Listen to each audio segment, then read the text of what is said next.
अस्सलाम वालेकुम जी। कैसे हैं आप सब लोग? उम्मीद करती हूँ आप सब ठीक होंगे। आज मेरे बेटे का मूड था कि मम्मा मुझे खीर बना दें, तो मैं यहाँ उसके लिए खीर बना रही थी। तो माँओं की ज़िंदगी तो बच्चों की फरमाइशें पूरे करने में ही होती है। जब तक माएँ बच्चों की फरमाइशें पूरी कर ना लें तो माँओं को सुकून नहीं आता। इसी तरह दिन बाकी काम भी कंप्लीट कर रही थी मैं साथ साथ, और खीर भी बन रही थी। सर्दी इतनी ज़्यादा है कि बस पूछे ना। तो खीर में जब तक ड्राई फ्रूट्स ना हो तब तक तो खीर का मज़ा ही नहीं है। और फिर वालिदैन तो यही चाहते हैं कि दुनिया की हर नेमत हम अपने बच्चों के सामने रख दें। फिर ये मौसम नहीं देखा जाता, थकावट नहीं देखा जाती, कुछ भी नहीं देखा जाता, सिर्फ़ और सिर्फ बच्चों की फरमाइशें पूरी की जाती हैं। आजकल सर्दी बहुत ज़्यादा हो गई है, इसलिए दिल तो करता है बस किचन में ही खड़े रहें। लेकिन फिर जब गर्मियाँ आएंगी तो फिर हम सोचेंगे कि हमें किचन में जाना ही ना पड़े। मुझे लगता है ये हर औरत का मसला है। खैर, यहाँ मैं खीर तैयार कर रही थी और थोड़ा सा टाइम लगा था। उसके बाद मुझे खाना भी बनाना था, तो साथ साथ मैं खाने की तैयारी भी कर रही थी शाम के।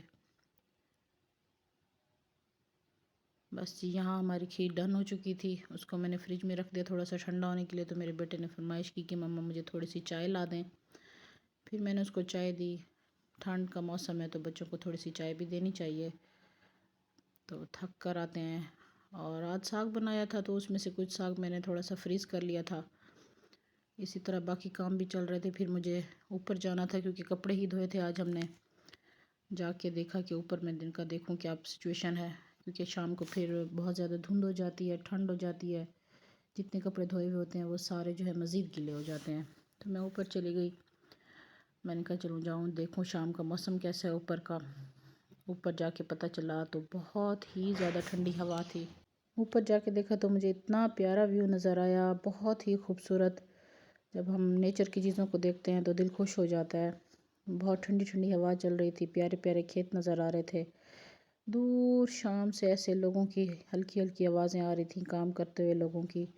बहुत ही खूबसूरत और दिलकश और सुहाना लग रहा था ये सब कुछ। ऐसे लग रहा था जैसे एक लम्हे में हम अपने बचपन में चले गए हैं। खैर, यहाँ मैं बना रही थी साग और गोश्त। और फिर आपको पता है कि जब तक साग में हम मक्खन ना डालें तब तक तो हमारा साग कंप्लीट नहीं होता। और आजकल तो है भी वैसे भी साग का सीज़न। साग हर घर की सौगात है, और हमारे फ्रिज में आजकल काफ़ी साग है। खाना बनाने के बाद मैं अपने बेटे को खाना सर्व किया, हम माँ बेटे ने खाना खाया। मिलते हैं नेक्स्ट व्लॉग में। अल्लाह हाफिज़।